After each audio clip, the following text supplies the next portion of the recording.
우리에게 주시는 말씀은 시편 121편의 말씀입니다. 시편 121편 말씀을 우리 함께 한 절씩 교독해서 읽겠습니다. 시편 121편 1절부터 8절까지 우리 한 절씩, 제가 한 절, 여러분이 한 절 교독해서 읽겠습니다. 내가 산을 향하여 눈을 들리라. 나의 도움이 어디서 올까?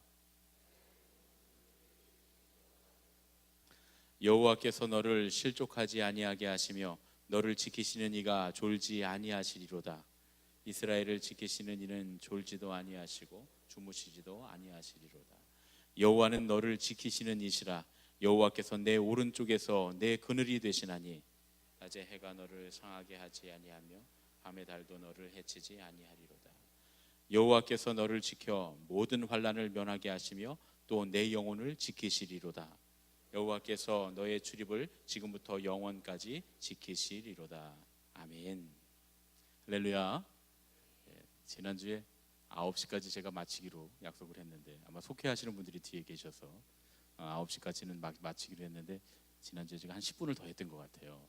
이번 주엔 좀 맞춰보려고 제가 노력을 했습니다. 할 수 있을지 모르겠는데 오늘 말씀도 또 제가 은혜 받아서 길어질지 모르는데 또 길어져도 은혜인 줄로 믿습니다. 오늘 우리가 읽은 시편 121편은 거의 모든 신앙인들이 다 좋아하는 그런 시편입니다. 우리가 결단 찬양으로도 부를 거고, 조금 아까 우리가 기도 전에도 불렀지만 하나님을 너를 지키시는 자, 이 찬양 우리가 다 좋아하는 찬양이지 않습니까? 또 하나님은 너를 지키시는 분, 이 찬양도 또 같은 이 시편 121편에서 나온 그런 찬양입니다. 그런데 이 시편을 가만히 읽어보면요, 여러분, 아주 신앙을 잘하는 어떤 나이 많은 부모, 어른인 부모와 신앙을 처음 시작하는 어린아이 혹은 자녀, 다시 말하면 이제 여러분들이 생각하실 때 원래는 이걸 아버지와 아들 이렇게 얘기했는데 요즘은 그렇게 얘기하면 큰일 납니다. 왜냐하면 어머니와 딸도 있잖아요, 그렇죠? 젠더의 이슈에서 제가 딱 걸려서 설교 그렇게 하면 목사님은 이 성편향적이다 이렇게 될 수 있는데, 그래서 여러분 이렇게 생각하시면 좋을 것 같아요. 아버지와 아들도 좋고, 아버지와 딸도 좋고, 어머니와 아들도 좋고, 어머니와 딸도 좋고, 또 할아버지와 손자도 좋고, 할머니와 손녀도 좋고, 이렇게 X자로 엇갈려도 좋고, 그렇게 생각하시면서 이 말씀을 들으시면 좋을 것 같습니다. 거기다가 또 믿음을 먼저 시작한 신앙의 좋은 선배와 신앙을 시작하고 있는 후배와 지금 막 신앙을 배워서 막 하나님 앞에 나가기를 기뻐하는 어떤 그 사람과 그 사람을 이끌어주는 좋은 멘토, 우리 하늘빛 교회 말로 하면 안내자, 행복한 여행의 안내자와 또 여행자, 이렇게 보시면 좋을 것 같습니다. 사실은 여행과도 관련이 있어요. 그래서 이 시를 잘 읽어보면 그런 관계에서 나누는 대화처럼 되어 있습니다. 먼저 이제 제가 자녀와 부모를 놓고 생각한다면 자녀가 부모에게 묻습니다. 내가 산을 향하여 눈을 들리라. 1절 2절입니다. 내가 산을 향하여 눈을 들리라. 나의 도움이 어디서 올까? 나의 도움은 천지를 지으신 여호와에게서로다. 이 말씀이 나오면 같이 읽으시면 좋겠어요. 한번 같이 읽겠습니다. 시작. 내가 산을 향하여 눈을 들리라. 나의 도움이 어디서 올까? 나의 도움은 천지를 지으신 여호와에게서로다. 물론 이제 히브리어니까 반말로 다 돼 있어요. 이 사람들은 존댓말이 없잖아요, 그렇죠? 우리처럼 반말로 돼 있지만 이건 이제 자녀가 부모에게 묻는 거예요. 아빠 혹은 엄마, 누가 나를 도와주실까요? 답도 알고 있어요. 온 세상을 지으신 하나님께서 나를 도와주시는 거죠? 이렇게 묻는 겁니다. 자녀가 이렇게 물으니까 부모가 혹은 이제 멘토가 이렇게 대답합니다. 3절입니다. 3절 함께 읽겠습니다. 시작. 여호와께서 너를 실족하지 아니하게 하시며 너를 지키시는 이가 졸지 아니하시리로다. 보세요. 1절 2절에는 내가 산을 향하여 나의 도움은 이렇게 바로 나라고 했어요. 그런데 3절부터는 여호와께서 너를이라고 말합니다. 나에서 너로 바뀌었죠. 그러니까 누가 물었고 누군가 대답하는, 서로 대화하는 거라는 걸 딱 알 수 있습니다. 두 사람이 대화합니다. 그래서 이 시편에 지금 121편을 노래하는 이 사람들은 최소한 두 사람 이상인 거예요. 서로 주고받고 대화를 하고 있는 겁니다. 이렇게 아이가 물었어요. 엄마, 뭐 아빠, 누가 나를 도와주실까요? 온 세상을 지으신 하나님께서 나를 도와주시는 거죠? 이렇게 물었더니 이제 부모가 혹은 멘토가 이렇게 대답합니다. 응, 그래. 하나님은 졸지도 않으시고 주무시지도 않으시고 네가 넘어지지 않게 지켜주실 거야. 네가 살아가는 평생의 길에서, 들어오고 나가는 모든 평생의 길에서 너에게 닥쳐오는 모든 문제와 상황과 위험천만한 환경으로부터 너를 지켜주시고 심지어 네 영혼까지 지켜주실 거야. 이렇게 이야기하면서 둘이 대화를 하면서 길을 가고 있는 겁니다. 오늘 밤에는 우리 하늘빛 가족들의 모든 가정에서 또 만나는 모든 관계 가운데 오늘 저녁에 또 드려지는 속회들 가운데 이런 대화가 있으시기를 예수님의 이름으로 축원합니다. 할렐루야. 여러분, 이게 너무 좋지 않습니까? 이 시편이 우리가 이 부모와 자식 간에 혹은 할아버지와 손자 간에 우리 또 믿음의 멘토와 또 믿음을 따라가는 또 멘티 사이에 벌어지는 일이라고 하는, 대화라고 하는 게 참 저는 이 가슴이 뛰고 너무 가슴이 따뜻해집니다. 이 내용도 참 좋습니다. 아주 저에게 위로가 되는, 우리에게 위로가 되는 그런 말씀입니다. 하나님께서 나를 지키시는 분이라는 말씀. 하나님 나를 지키시는 분이라는 거예요. 하나님 하시는 일이 뭐냐면 나를 지키시는 거라는 거예요.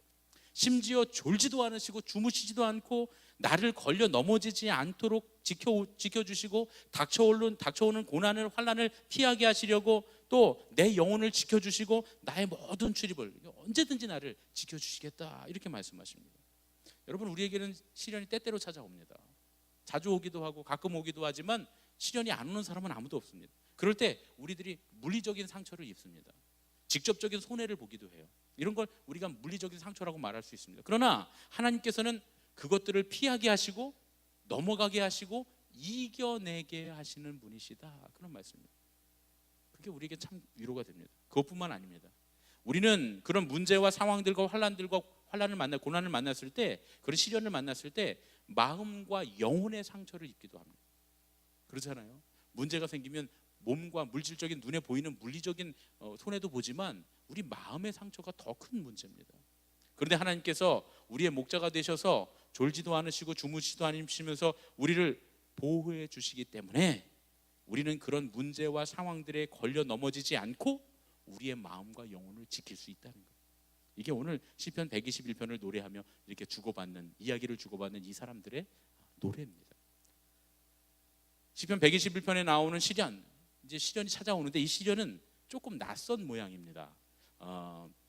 우리가 그동안 시편 119편, 또 시편 120편, 또 후에 볼 시편 122편 이런 데 보면 여기 오는 환난들은 대부분 사람들이 주는 환난이에요. 사람들이 막 핍박하고 모여서 막 이렇게 이 왕따를 시키고 괴롭히고 그런 시련인데, 이거는 그런 시련이 아닙니다. 이거는 아주 원초적이고 아주 근본적인, 그러니까 어떻게 하면 그 자리만 피하면 피할 수 있는 그런 시련이 아니라 아주 우주적인 그런 시련을 말합니다. 이 낯선 시련인데 이 낯선 시련에 대해서 저희가 좀 설명이 좀 필요합니다. 여러분, 우리나라에서는 햇빛이 축복이죠. 그렇죠? 예. 그래서 해가 쨍쨍 내리 비치는 날에는 우리가 날씨가 어떻다 그래요? 날씨가 좋다 그러잖아요. 예. 해가 나야 날씨가 좋은 겁니다. 그리고 비가 오는 날은 무슨 날이라 그래요? 굳은 날. 그렇죠? 다 아시네요. 예. 저도 설교 쓰면서 제가 생각한 대로 써봤는데 여러분 똑같이 생각하시잖아요. 그런데 영미권도 마찬가지입니다. 흐린 날은 글루미 데이, 우울한 날 그러죠. 아침에 해가 반짝 나면 다 일어나서 뭐라 그래요? 사람들하고 인사하면서 굿모닝 그러잖아요. 해가 반짝 난 날 좋아합니다. 그럼 여러분, 이스라엘 사람들도 그럴까요? 아닙니다. 전혀 반대입니다. 이스라엘 사람들은 전혀 그렇지 않아요. 우리나라 사람들은 해가 잘 나지 않는 장마철에, 그 장마철을 지나면서 그 습하고 답답한 날들을 굳은 날이라고 생각합니다. 영국인들도 마찬가지죠. 평소에 흐린 날이 많은 이 영국 사람들은 일부러 우울해지지 않기 위해서 3, 4, 5 모여서 이 콩차를 자주 마십니다. 화려한 화창한 날을 그 상징하는 그 꽃이나 풀이나 나무나 뭐 벌 이런 것들이 그려져 있는 그 찻잔, 그 식기, 그런 걸로 마시잖아요. 그렇죠? 그거 그려져 있는 영국 그 찻잔이 우리나라에서도 인기잖아요. 왜 그렇습니까? 영국이나 우리나라랑 비슷하기 때문에 그런 것 같아요. 그 생각이 비슷해서 그런 것 같아요. 그런데 성경을 보면 이스라엘의 상황은 좀 다릅니다. 햇볕 때문에 하나님, 나 이 햇볕 때문에 나 죽겠어요. 차라리 날 죽여주세요. 햇빛을 이렇게 쨍쨍 비치시려면 그냥 날 죽여주세요. 이렇게 말한 예언자가 2명이나 있습니다. 1명도 아니고 2명. 첫 번째는 누굽니까? 먼저 사람 얘기하죠. 예레미야 햇빛이 너무나 어쩌니까 하나님 나 그만 됐습니다. 로뎀나무 밑에서 로뎀나무라고 하는 게 우리가 생각할 땐 그 보통 우리가 신앙적으로 생각하면 큰 나무 밑에 그늘 아래 다 예언자가 다 고뇌 이렇게 숨쉬면서 하나님 나 이만하면 됐 이렇게 생각하잖아요. 그런 게 아니고요. 요만한 나무예요. 요만한 나무, 가시나무 같은 거. 그런 가시나무 같은 요만한 나무에 그 밑에 머리만 탁 집어넣고서 그 광야 가운데 뜨거운 햇빛에 헐떡헐떡거리면서 하나님 나 더워 죽겠어요. 나 그냥 이만하면 됐습니다. 여기서 그냥 나 죽여주세요. 도망가다가 너무 더웠고 뜨거우니까 지치고 탈진해서 쓰러져서 거기서 하나님 나 너무 뜨거워서 못 살겠으니까 죽여주세요. 이 예레미야 로뎀나무입니다. 두 번째 조금 맞추죠. 요나 아시죠? 이 니느웨가 망하나 안 망하나 엉덩이 위에 올라갔다 햇빛이 너무 내려쬐니까 뭐라 그래요? 하나님 나 그냥 죽여주세요. 나 햇빛이 너무 뜨거워서 못 살겠어요. 정말 요나가 그럽니다. 햇빛이 뜨거워서 못 살겠어요. 죽여주세요. 그럽니다. 여러분, 그런데 이 예레미야나 요나뿐만 아니라 모세와 함께 출애굽했던 이스라엘 백성들도 똑같아요. 광야에서 햇빛 아래서 얼마나 불평하고 얼마나 원망합니까? 그 일들을 우리가 잘 알고 있습니다. 이스라엘은 한낮에는 40도가 넘는 폭염에 비가 잘 안 오는 건조한 날씨이기 때문에 이스라엘에서는 비 오는 날이 좋은 날입니다. 그래서 하늘에서 내리는 비를 축복의 상징으로 삼습니다. 제가 이제 결혼식장에 가면 햇볕이 맑은 날, 화창한 날은 축복받았다 그래요. 햇볕이 많이 나서. 비 오는 날은 뭐라 그럴까요? 예, 이스라엘은 비를 축복이라고 말합니다. 여러분 오늘 축복받았습니다. 이렇게 얘기합니다. 좋아하겠죠, 그렇죠? 눈 오는 날은요? 눈 오는 날도 있어요. 결혼식 가다 보면 저도 결혼할 때 눈 왔고 작년에 제가 주례하던 그 가정 하나도 눈 오는 날, 결혼하는 날 눈이 왔어요. 눈도 뭐라 그럴까요? 아프리카 사람들이 오면 그렇게 눈을 보면서 축복이라고 펄쩍펄쩍 뛴다고 말이죠. 눈 오는 날 축복받았습니다. 꽃송이가 하늘에서 내립니다. 다 축복받은 거예요. 어떻게 생각하느냐의 차이죠. 이스라엘에서는 뭐가 축복이라고요? 비가 축복입니다. 그래서 이스라엘 최고의 축복이 뭡니까? 하나님께서 이른 비와 늦은 비를 너에게 내려주시기를 원한다. 이른 비와 늦은 비로 너를 축복해 주시기 원한다. 이게 이스라엘에서는 최고의 축복입니다. 비 내리는 거예요. 반대로 태양이 내리쬐는 그 햇볕, 태양 내리쬐는 햇볕은 이스라엘 사람들에게는 견디기 힘든 혹독한 시련을 뜻합니다. 그래서 오늘 시인이 하나님께서 낮의 해로부터 너를 지키실 것이다 이렇게 축복해 줍니다. 하나님께서 너의 그늘이 되신다는 거예요. 그 이스라엘에는 돌로 만든 집들이 많이 있잖아요. 돌로 지어요. 그리고 심지어는 이 반석 아래 그 양들이 피하는, 막 비 오고 그러면 양들이 피하고, 또 밤에 갑자기 날씨가 뚝 떨어져서 막 영하로 내려가기도 하고 또 추워지잖아요. 그러면 이제 기온이 뚝 떨어지면 양들하고 같이 들어가서 쉬는 곳이 바위 안에 이렇게 굴을 파서 이렇게 공터를 만들어 놨어요. 그런 곳들이 종종 있는데 그런 곳에 이렇게 들어가면 한낮에도 그렇게 시원하다 그래요. 그늘이 엄청 시원하답니다. 건조한 기후이기 때문에 그 이스라엘의 그 돌집에 들어가면 그 대낮에도 밖에는 막 40도 뜨거운데 건조하기 때문에 그 그날에는 그렇게 시원하다 그래요. 에어컨이 필요 없을 정도라고 그럽니다. 그런데 하나님께서 그런 그늘이 되시는데 하나님이 너의 어느 쪽에 그늘이 되신다 그래요? 오른쪽에서. 그렇죠? 너의 오른쪽에서 그늘이 되신다 그래요? 왜 하필 오른쪽일까요? 예? 이게 이제 그 우리나라 사람들이 그 해석한 글들을 보면 오른손이 힘이 세니까 하나님이 강한 오른손 뭐 이렇게 해석을 하고, 또 하나님 빨리 붙잡으시려고 오른쪽에서 그렇게 되신다는데 그 잘못됐어요. 만약에 오른손으로 빨리 잡으시려면 하나님 왼쪽에 계셔야 돼요. 정말 맞죠? 여러분 맞죠? 그렇게 해석해 놓은 걸 제가 보면서 아니 하나님이 빨리 잡으시려고 오른손으로 붙잡으시면 왼쪽에서 그늘이 되셔야지 왜 오른쪽에서 그늘이 되신단 말이에요. 생각해 보세요. 하나님이 오른쪽에 계시면 우리가 왼쪽에 있잖아요. 그러면 하나님이 어느 손으로 잡아야 돼요? 왼손으로 잡아야 되잖아요. 오른 강한 손하고 전혀 상관이 없잖아요. 여러분 이런 생각 안 해보셨습니까? 안 궁금하세요? 저는 이런 게 궁금합니다. 왜 하나님이 오른쪽에서 그늘이 되신다 그랬을까? 하나님 왼손이 더 세신가? 하나님은 왼손 날개 끈으로 그늘을 만들어 주시는구나. 이렇게 혼자 생각할 수 있습니다. 그렇죠? 근데 그것도 틀린 대답이에요. 왜 그러냐면 이건 설명이 좀 필요합니다. 이스라엘의 지형, 이 그림을 보면서 설명을 해야 됩니다. 보여주세요. 이겁니다. 자, 여러분 잘 보이시죠? 저기 동서남북을 잘 보셔야 됩니다. 거기 보면 예루살렘, 베들레헴, 헤브론이 지금 막 나왔죠. 파란색이 예루살렘, 빨간색이 베들레헴, 초록색이 헤브론입니다. 이스라엘 지역은 서쪽이 평야지대예요. 바다가 있죠. 지중해가 있고 평야지대고, 동쪽이 높은 산지입니다. 서쪽의 바다가 이제 지중해가 해발 0이라고 한다면 예루살렘은 해발 800m 고지에 있어요. 높죠, 여러분? 0에서 800m면 800m 차이가 나는 거예요. 그런데 그쪽으로 좀 더 내려가서 여리고로 가면, 산을 넘어가서 여리고로 가면, 여리고는 세계에서 가장 낮은 도시입니다. 해발 마이너스 300m입니다. 해발 마이너스 300m예요. 사해는 해발 몇 미터인 줄 아세요? 사해는 해발 마이너스 400m에 있습니다. 그러니까 이스라엘 땅은 이 동서가 겨우 96km, 가장 긴 게 96km라 그래요. 동서가 96km밖에 안 되는데 거기서 해발 차이가 무려 마이너스 400m에서 800m까지 1.2km의 높이의 차이가 납니다. 그래서 그 좁은 나라의 기후가 가지각색입니다. 서쪽의 해안가에는요, 해안가니까 뭐가 발달했겠어요? 어업이 발달했겠죠. 그 다음에 무역이 발달했겠죠. 그래서 해양 민족들이 그곳에 와서 뭐 히타이트족이라는 해족속, 히타이트 족속이라든가 블레셋 족속 이런 사람들이 와서 거기에 정착하면서 무역도 하고 어업도 하고 그렇게 하면서 삽니다. 그리고 이제 쭉 이 바닷가에서 산지 쪽으로 조금 가다 보면 여기가 다 평야지대예요. 여기 있는 사람들은 뭘 하면서 살까요? 농사를 지으면서 삽니다. 곡식 농사를 지으면서 삽니다. 그리고 산 쪽으로 쭉 올라가서 저기 헤브론, 베들레헴 가까이 가면 잘 보시면 헤브론에서 베들레헴에서 예루살렘으로 가는 그 산꼭대기 길이 보여요. 그 길 있는 데까지, 그 길 있는 데까지는 산지인데 이제 이 그 산지고 그 뒤는 사막입니다. 광야입니다. 그리고 이제 남쪽으로 좀 내려오면 이 남이라고 써 있는 쪽에 가면 그쪽에 다 그쪽은 전부 다 광야, 사막이에요. 전부 다 사막이에요. 예. 그 남방으로 내려갈수록 다 사막이거든요. 그 사막 지역에는 베두인을 비롯한 유목민족들이 살아갑니다. 그런데 이제 이 재밌는 데가 어디냐면 바로 그 산지인데요. 그 평야지대에서 올라가서 구릉지대를 지나서 그 쉐펠라라고 하는데 쉐펠라 지역을 지나서 이제 산지로 쭉 올라갑니다. 그럼 산지로 올라가면 그 이 산지, 헤브론 산지, 베들레헴 산지, 예루살렘 산지, 이 산지 지역을 유대 산맥이라고 합니다. 유대 산맥. 그런데 이 유대 산맥을 넘어가자마자 유대 광야가 나오는데 사막이 형성돼 있어요. 여러분 보시면 이제 오렌지색으로 표시되어 있는 여러분 보기에 왼쪽에 있는 지도에 보면 오렌지색으로 표시되어 있는 게 유대 광야라고 되어 있거든요.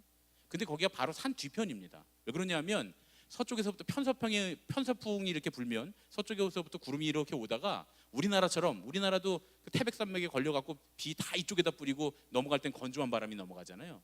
그러니까 똑같이 비를 이쪽에다 다 뿌리니까 평야 지역, 구릉 지역에는 비가 와서 곡식을 키울 수가 있습니다. 경작을 할 수가 있어요. 그런데 비를 다 뿌리고 나면 건조한 바람만 동쪽으로 넘어가는 거예요.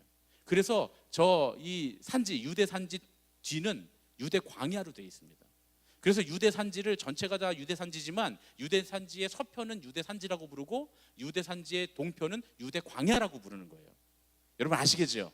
자, 이제 그래서 여기서 이게 재밌습니다. 그런데 유대 광야에 비가 올까요, 안 올까요? 유대 광야에 비가 잘 안 올 것 같지만 우리나라도 강릉에 비가 옵니까, 안 옵니까?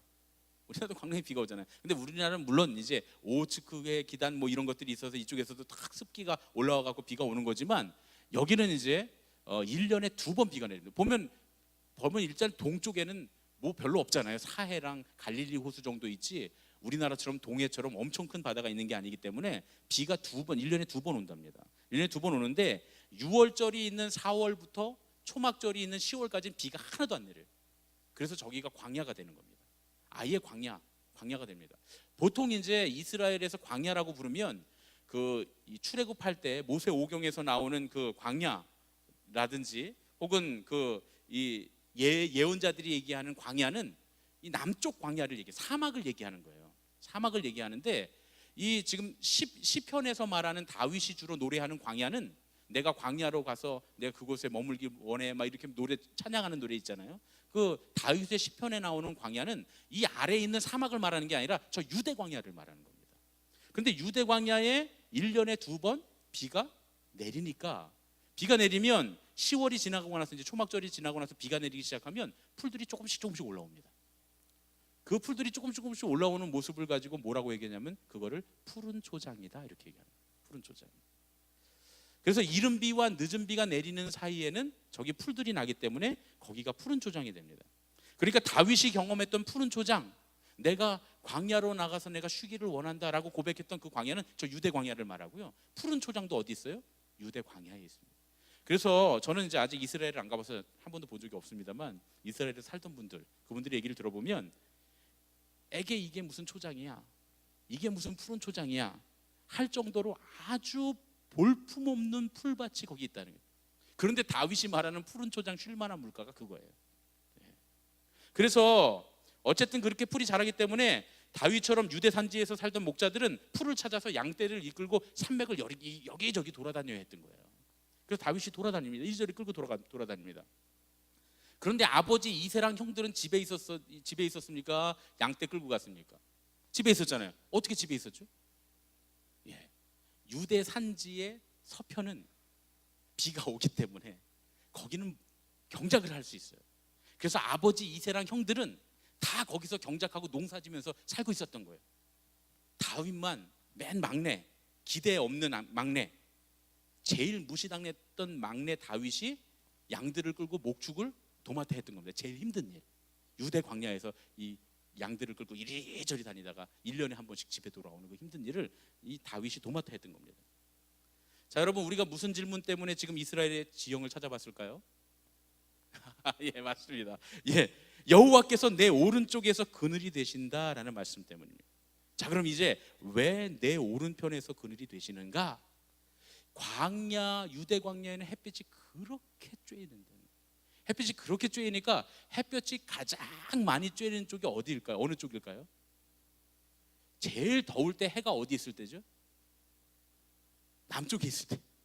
해가 남쪽에 있을 때 한낮에 제일 뜨겁잖아요. 그러면 하루 종일 제일 시원한 데는 어디입니까? 북쪽이겠죠, 북쪽. 그래서 북쪽에 있는 산을, 북방의 산, 거기는 하나님의 성산, 거기는 풀들이 잘 돋아나기 때문에 그렇게 말했다 그래요. 다시 지도 보여주세요. 자, 그럼 이제 왜 내 오른편에서 하나님이 그늘이 되시는가? 예, 잘 보세요, 여러분. 저희 왼쪽에 있는 지도를 보세요. 이스라엘 백성, 저는 이제 이렇게 생각해요. 이스라엘 사람들이 우리나라 사람들은 동에서 서 이렇게 말하죠. 동서, 동쪽에서 서쪽까지 그렇게 말하잖아요. 근데 이스라엘 사람들은 뭐라고 말하냐면 앞에서 뒤까지 이렇게 얘기합니다. 예.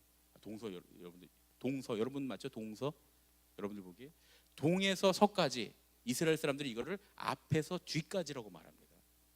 이 성경을 보면 대표적인 성경이 요엘서 2장 20절인데요. 이 그 성경으로 보면 사해를 동해라고 부르고요. 우리말 성경으로 보면 요엘서에 보면 사해를 동해라고 부르고요. 지중해를 서해라고 부릅니다. 그런데 히브리어 원어를 보면 이 동해, 사해는 얌 카드모니 이렇게 말하고 서해인 지중해는 얌 아하론 이렇게 말합니다. 얌이라고 하는 말이 그 바다란 뜻이에요. 얌수프, 갈대바다. 예. 얌이라고 하는 말이 바다란 뜻이거든요. 근데 카드몬이라고 하는 말이 뭐냐 하면 앞이란 뜻입니다. 앞. 그리고 아하론이라고 하는 말이 뒤라는 뜻이에요. 그러니까 다시 말하면 사해를 앞바다라고 부르고 지중해를 뒷바다라고 부르는 겁니다. 동쪽은 앞이고 서쪽은 뒤라고 불러요. 왜 동쪽을 앞이라고 부르고 서쪽을 뒤라고 불렀을까요? 저는 이제 그 이론을 지지하는데 어떤 거냐면 이거예요.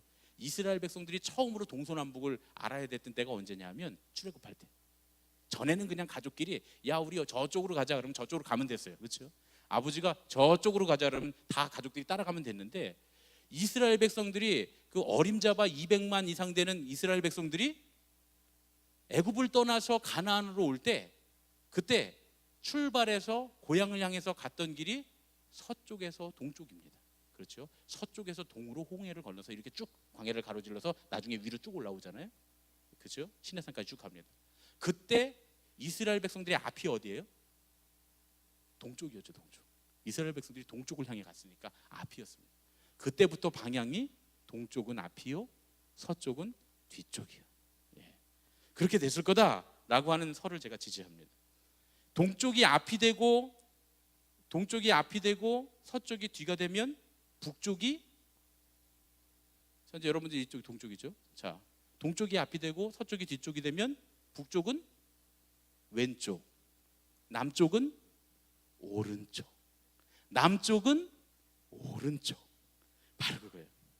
하나님께서 왼쪽에 계시면, 북쪽에 계시면 아무리 그늘이 되셔도 소용이 없어요. 왜냐면 해가 어디 있으니까? 해가 남쪽에 있으니까요. 그러니까 하나님이 어디 계셔야 돼요? 하나님이 남쪽에, 어디에? 오른쪽에. 하나님이 오른쪽에 계셔야, 오른쪽에서 그늘을 만들어 주셔야 우리가 시원해지는 겁니다. 그런데 더 중요한 게 있어요. 하나님이 오른쪽에서 그늘이 되시면 완벽하게 가장 태양이 뜨거워서 견딜 수 없는 혹독한 시련을 이길 수 있게 된다, 그런 얘기입니다. 하나님이 천지를 지으신 분이시기 때문에 어디에서 어떻게 우리를 도우셔야 되는지 너무나 잘 알고 계셔요. 그래서 정확히 우리의 오른편에서 우리의 그늘이 되어주시는 줄로 믿습니다. 할렐루야. 자, 이제 마지막으로 하나 더요. 우리가 살펴봐야 될 게 맨 첫 절입니다. 1절 말씀 함께 읽겠습니다. 시작. 내가 산을 향하여 눈을 들리라. 여기까지. 내가 산을 향하여 눈을 들리라. 여러분, 시편 121편의 제목 성경 갖고 계신 분 계시면 누가 한번 읽어주시죠. 시편 121편의 제목이 뭐냐면 성전에 올라가는 노래입니다. 이 시편 120편 1편 1절 위에 보면 성전에 올라가는 노래라고 써 있습니다. 지금 이 부모와 자녀가 어디 간다고요? 하나님의 성전을 향해 올라가고 있습니다. 이 산이 어떤 산입니까? 자, 내가 눈을 들어 산을 보는데, 내가 눈을 들어 보는 산이 무슨 산입니까? 성전이 있는 산, 예루살렘 성전이 있는 산, 시온산. 예루살렘 성이 있는 시온산. 지도 다시 보여주세요. 오늘은 지도가 굉장히 중요합니다. 예루살렘이 있는 시온산. 시온산은 시편에서는 무조건 북방에 있는 시온산이에요. 여러분 아시죠? 저 북방에 있는 시온산. 왜 예루살렘 성전이 있는 시온산이 북방에 있을까요? 사실은 지금 이 지도를 보면 여러분, 이스라엘의 지도는 저기 서동 그 약간 밑에서 끝나요. 그러니까 예루살렘은 정확히 말하면 중간에서는 남쪽에 있어요. 예루살렘은 이스라엘 땅에서는 정확히 중간에서는 남쪽에 있습니다. 지금 저 남자까지 써 있는 데가 전부 다 이스라엘 땅이 아니에요. 거기 전부 다 광야고, 그 위로 쭉 올라가서 저 유다 광야 시작되는 데쯤이 이제 그 이스라엘의 지도거든요. 그러면 그 파란색 있는 그 예루살렘은 사실은 이 이스라엘의 땅의 가운데서는 남쪽에 위치해 있어요. 그래서 북왕국 이스라엘, 남왕국 유다 이렇게 나뉠 때 여러분, 북왕국 이스라엘이 더 지파가 많았습니까? 남왕국 유다가 지파가 더 많았습니까? 10대 2였잖아요. 10대 2. 그런데 10대 2인데 예루살렘은 어느 왕국 쪽에 있었어요? 남왕국 유다의 수도 아닙니까? 그러니까 예루살렘은 남쪽에 있어요, 북쪽에 있어요?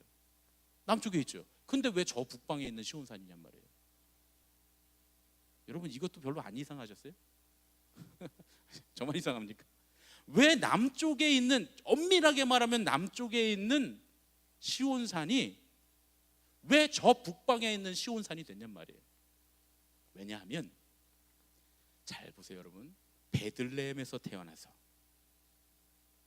유다 광야에서 양떼를 치면서 자랐고, 유대 산지에 있는 헤브론에서 처음으로 왕이 되었던 다윗이 늘 예루살렘이 있는 북쪽을 향해서 기도했기 때문에 시온산은 북방에 있는 시온산이 됐습니다. 여러분, 지도를 보세요. 베들레헴도 예루살렘 남쪽에 있고 헤브론은 한참 남쪽에 있지 않습니까? 그러니까 북쪽을 바라보면서 예루살렘 성전이 있는 북방의 시온산을 바라보면서 늘 그 예루살렘 성전을 사모하고 예루살렘을 시온산을 사모하고 그것을 위해서 기도하던 그 다윗의 기도가 다 시편이 됐기 때문에 시편을 가장 많이 지은 다윗의 영향으로 인해서 실제로 예루살렘 성전은 이스라엘의 땅에서 보면, 중앙에서 보면 남쪽에 위치해 있음에도 불구하고 늘 북방의 시온산이 됐던 거예요. 다윗이 늘 북쪽 하나님의 성산 예루살렘 시온산을 향해서 기도했다, 그런 얘기입니다. 예루살렘 성전 꼭대기에 뭐가 있는데요? 모리아산. 아브라함이 그 아들 이삭을 바쳤던 그 모리아산, 그 하나님의 영광이 머물렀던 바로 그 산, 그 시온산, 거기 있기 때문에 말이죠. 누가 제일 많이 하나님을 향하고 있는가에 따라서 지형이 바뀌고 상황이 바뀌고 방향이 바뀌는 역사가 일어났다. 그런 얘기입니다. 다윗이 이스라엘 역사 가운데 가장 하나님의 마음에 합한 사람이다 라고 하는 말씀이 저는 이 뜻이 아닐까 생각합니다. 가장 많이 하나님을 향하고 있었던 다윗, 그래서 예루살렘 성전은 북방의 시온산에 세워지게 되는 겁니다. 그렇게 보면 지금 북방의 시온산을 향해서 예배하러 올라가고 있는 이 부모와 아이, 이 부모와 아이의 오른편, 다시 말하면 남쪽, 다시 말하면 가고 있는 방향이 앞방향입니까? 뒷방향입니까? 이게 제가 너무 어려운 얘기를 합니까? 지도 보여주세요. 지도. 지도를 안 보시니까 설명이 안 되시네요. 지금 이 시편을 121편을 부르면서 부모와 아이가 함께 어디를 향해 가고 있다고요? 북방에 있는 시온산을 향해서 올라가고 있습니다. 내가 눈을 들어 저 시온산을 바라보면서 지금 아이와 부모가 올라가고 있어요. 자, 그러면 하나님이 오른편에서 나의 그늘이 되어 주신다. 그러면 하나님은 지금 어디 계신 거예요? 나는 지금 북쪽을 향해 가고 있으니까 하나님은 남쪽에서 지금 그늘이 돼서 쫓아오고 계시죠? 자, 북쪽을 향해 가고 있으니까 하나님 남쪽에서 그늘이 돼서 쫓아오십니다. 하나님이 앞서가십니까? 따라오십니까? 따라오시잖아요. 그러니까 하나님은 나를 지키시는 자죠. 여러분 이해가 되십니까? 저는 이걸 생각했을 때, 깨닫게 됐을 때 사실 온몸에 소름이 쫙 끼쳤어요. 감히 우리가 어떻게 하나님은 나를 지키시는 자라고 말할 수 있는가 말이죠. 어떻게 감히 하나님이 나를 지키시는 자라고 말할 수 있는가 말이죠. 그런데 하나님이 나를 지키시는 자가 되는 방법이 있습니다. 우리가 어디를 향해서 걸어갈 때, 북방에 있는 시온산을 향해 걸어갈 때, 예배의 자리를 향해서 걸어갈 때 하나님은 나의 오른편에서, 남쪽에서, 우리의 뒤에서 우리를 따라오시며 그늘이 되어주시고 우리의 보호자가 되어주신다. 그런 말씀입니다. 5절의 말씀이 그러니까 맞죠. 여호와는 너를 지키시는 이시라. 내 오른쪽에서 내 그늘이 되시나니. 말 바꿔보면 어떻게 되냐면요, 이 말이에요. 하나님, 내 오른쪽에서 내 그늘이 되시나니 여호와는 너를 지키시는 이시라. 다시 말하면 하나님께서 너를 쫓아가면서 보호하시니까 하나님이 바로 너의 보호자이시다. 이렇게 가르쳐 주는 겁니다. 아이의 부모는 아이에게 그렇게 가르쳐 주고 있습니다. 산을 향하여 눈을 들 때, 시온산을 향해서 걸어갈 때, 네가 하나님의 예배의 자리를 향해서 나아갈 때, 그때 하나님의 성전을 바라보며 하나님의 성전을 향해서 걸어갈 때에, 내가 하나님께 예배하러 갈 때에 바로 하나님께서 너를 쫓아가시며 너의 보호자가 되어 주신단다. 마치 야곱이 우상들을 모두 다 상수리나무 아래에 묶고 예배드리기 위해서 베델로 향해서 출발했을 때, 베델에 아직 도착하지도 않았는데 하나님께서 가나안의 모든 도시국가들의 그 왕들이 야곱이 무서워서 복수할 수 없도록 하나님이 지켜주셨던 것과 같이, 우리가 예배하기 위해서 우리의 방향을 저 북방의 시온산을 향하기만 하면 여호와는 너를 지키시는 이시라. 할렐루야. 이 말씀이 오늘 우리에게 이루어질 줄로 믿습니다. 이 말씀을 우리 깊이 생각하면서 우리가 불렀던 찬양을 다시 불렀으면 좋겠습니다. 하나님은 너를 지키시는 자, 하나님은 너를 지키십니다.